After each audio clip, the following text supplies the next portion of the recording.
Well, to talk about the situation in Europe in more detail, we're joined in the studio by Dr. Henning Meyer, head of the European programme at the Global Policy Unit. Dr. Meyer, thank you very much for joining us. Now, today we heard President Sarkozy say, faced with the crisis, the unity of Europe was a necessity. This unity is accomplished today. But there is no real unity among the European governments, is there?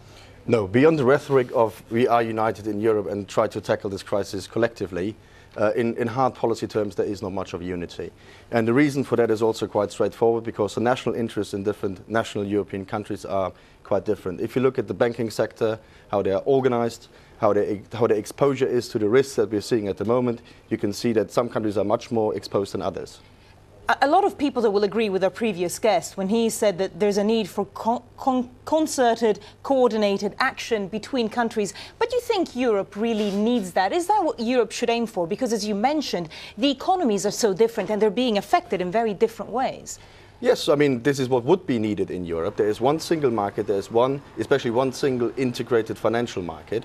And in order to address a market-wide political issue, political crisis, most effectively, there would be, the best solution would be a common solution, a common European policy towards it.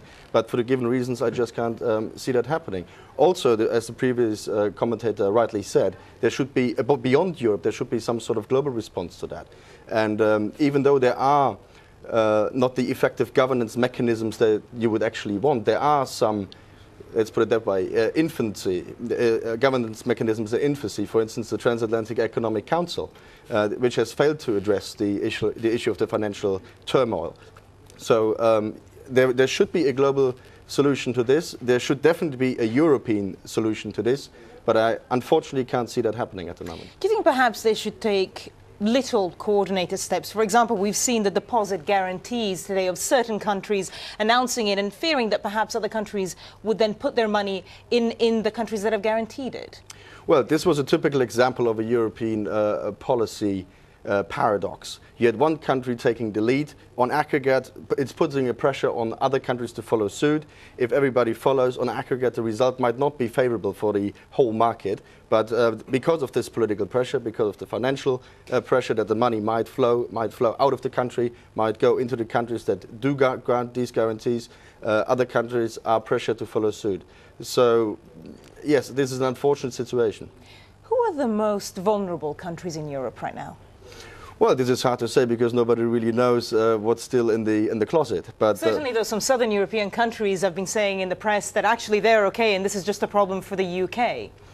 Well, you could say that countries, for instance, countries such as Spain, their banking authority, their watchdog has been much more conservative in regulating the national banks. So they were much more conservative in taking financial risks.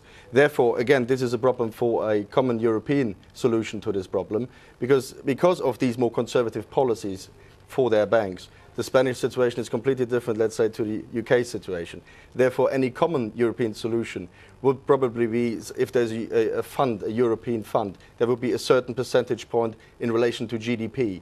So in relation to GDP, Spain would pay the same as the UK. The risk situation is completely different national interests, very little chance for just very realization. Briefly, the finance ministers are meeting in Luxembourg. What do you think will come out of that meeting, if anything? Yes, for the given reasons, I don't think we're going to see any hard policy. What we will see, and this is again political symbolism to give a boost in credibility and give a boost of confidence, try to give a boost of confidence for the markets. There will be probably some common statement or some sort of common initiatives along the lines of the Darling. We will do whatever is necessary in order to rectify the situation. And no one quite knows what that is. Nobody knows what this is. Dr. Henning Meyer, we're going to have to leave it there. Thank you very much for joining us. Thank you for having me.